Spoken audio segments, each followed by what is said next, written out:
রয়ের এজেন্ট চিন্ময় মুক্তি পেলে ছাত্ররা আবার রক্ত দিবে। চট্টগ্রাম প্রেস ক্লাব চত্বরের সামনে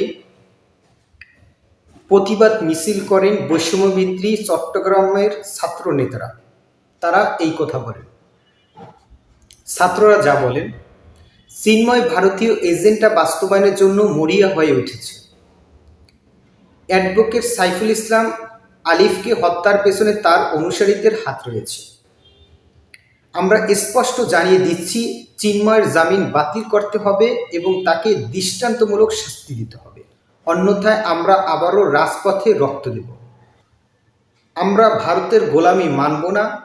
অন্তর্বর্তী সরকার যদি ভারতের দালালি করে তাহলে তাদেরও হাসিনার মতন বিদায় নিতে হবে। গত 6ই নভেম্বর ইসকন সন্ত্রাসীরা পুলিশ ও সেনাবাহিনীর উপর এসিড হামলা চালায়। এরপরও প্রশাসন চুপ ছিল।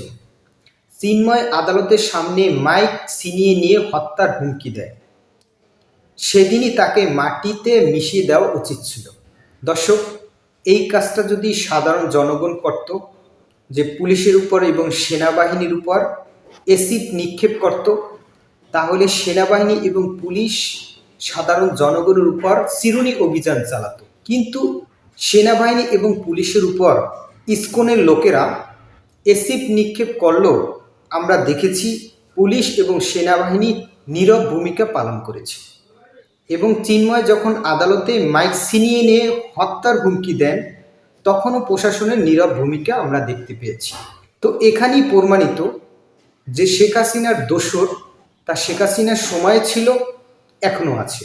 আল্লাহ হাফেজ।